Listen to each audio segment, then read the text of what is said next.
Hello, dear students. Today, chapter 4, Why do we fall ill? Okay? It's mean हम बीमार क्यों होते हैं? तो वी नो दैट हम जानते हैं कि जो बॉडी है उसका जो निर्माण है वो सेल से हुआ है। अर्थात सेल हमारे जीवन का भौतिक आधार है, ये हमको पता है। और हमें यह भी पता है कि हमारे शरीर के अंदर सेल जो हैं वो हर समय बनती हैं और बिगड़ती रहती हैं।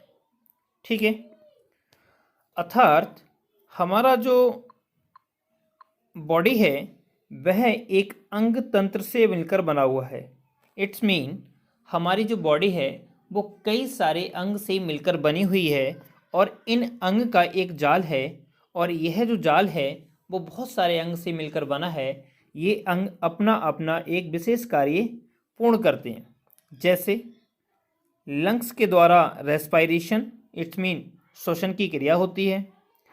हार्ट जो है उसके द्वारा ब्लड को पंप कर पूरे शरीर में भेजा जाता है, और ब्लड जो है वो हमारे ओवरऑल बॉडी का एक ट्रांसपोर्ट माध्यम है, जिसके माध्यम से हम इस सभी पोषक तत्वों को एक अंग से दूसरे अंग तक पहुंचाने का कार्य कर पाते हैं।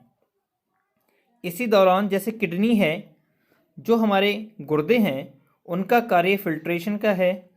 सेल के दौरान जो भी क्रियाओं में टूट फूट होती है और उनमें जो अवशिष्ट पदार्थ इकट्ठे हो जाते हैं, इन अवशिष्ट पदार्थों को ब्लड से अलग करने का भी कार्य किडनी का है।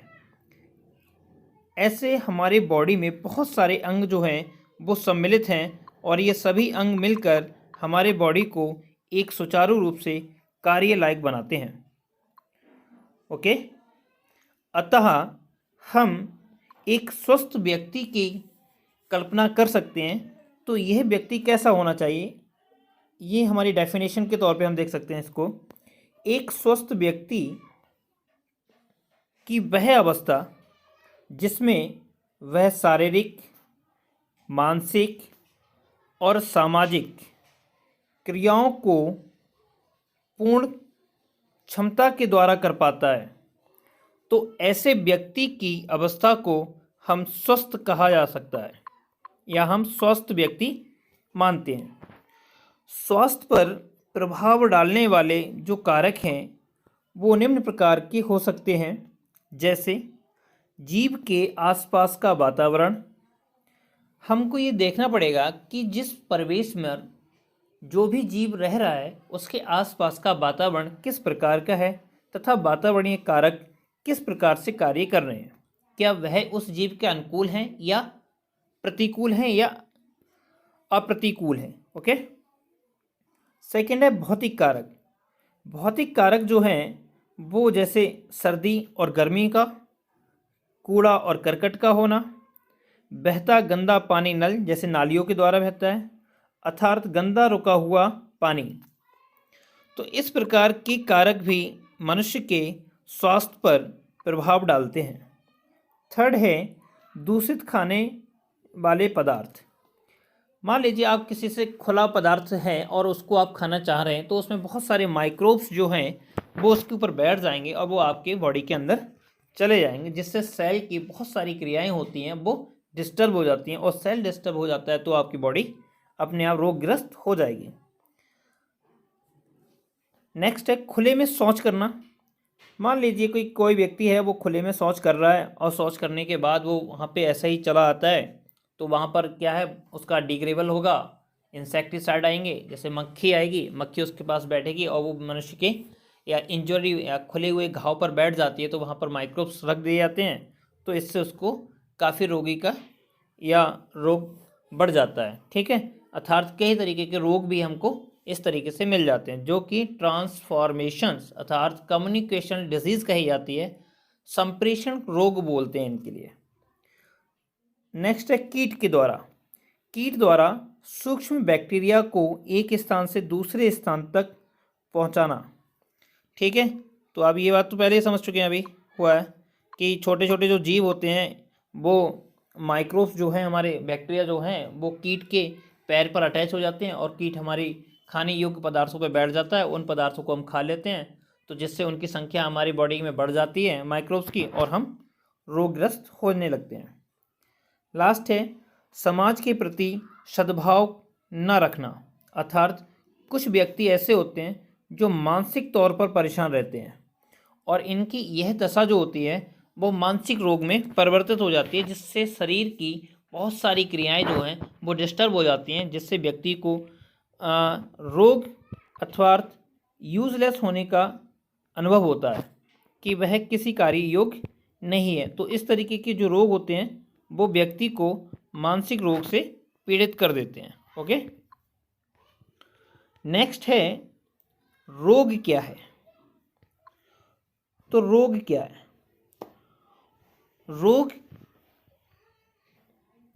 वह है जो रोगाणुओं के द्वारा उत्पन्न होता है, अर्थात समझते हैं इसके लिए क्या रोग मीन्स होता है डिजीज, और डिजीज जो है वो दो वर्ड से मिलकर बनी हुई है, dis plus ease. Dis means होता है डिस्टर्ब करना, मतलब किसी भी क्रिया को बाधित कर देना, और ईज मीन्स होता है रेस्ट कर देना।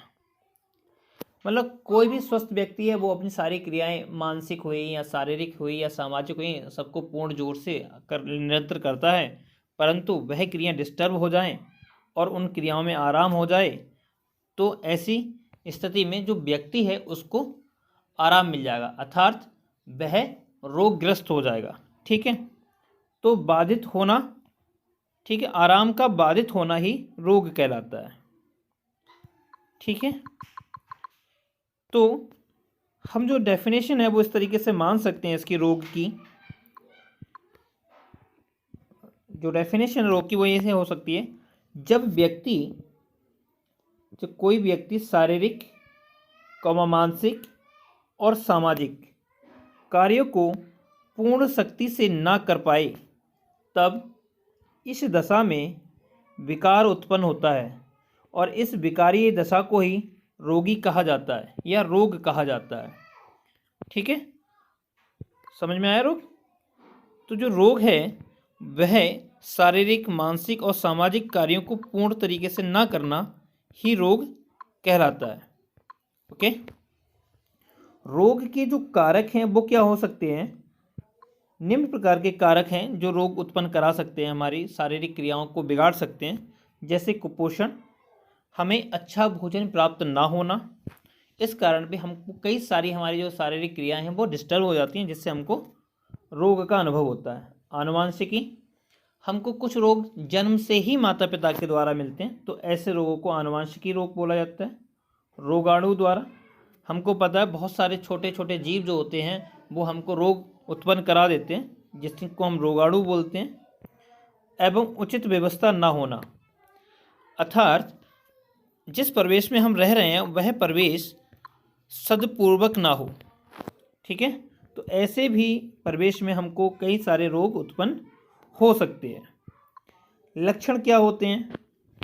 हमारे जो शारीरिक क्रियाएं हैं उनमें डिस्टरबेंस जब होता है तो हमको किस प्रकार का अनुभव होगा और वह क्या क्या लक्षण हो सकते हैं। कुछ लक्षण दिए हैं जिनको हम देखना चाहेंगे।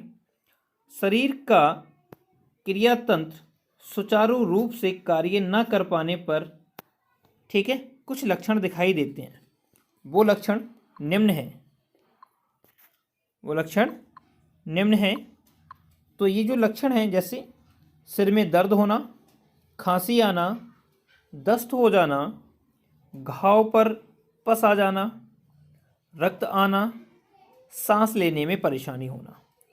तो ये कॉमन सिस्टम है, जो सिम्टम्स हैं, और ये सिम्टम्स जो है वो साधारणतः आम व्यक्ति को होते ही रहते हैं, तो इनको इग्नोर नहीं करना चाहिए। ओके, इनको इग्नोर नहीं करना चाहिए, और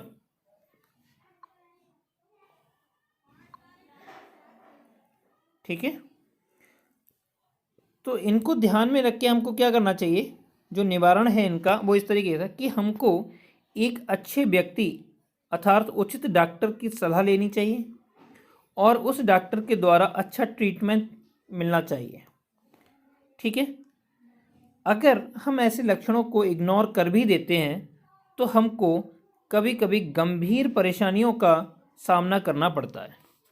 ठीक है, तो इस तरीके से हम दैनिक जीवन में अपने आप को बीमार पाते हैं, और यदि इस कंडीशन पे हमको इग्नोर हो जाएं और हम इन कंडीशनों में सुधार कर लें तो हम अपने आप को स्वस्थ मानते हैं। ओके, तो इस तरीके से जो चैप्टर है हमारा वो स्टार्ट होता है। ओके, नेक्स्ट में हम जानेंगे कि जो रोग हैं वो कितने प्रकार के होते हैं और किस तरीके से हो सकते हैं। Okay, thank you.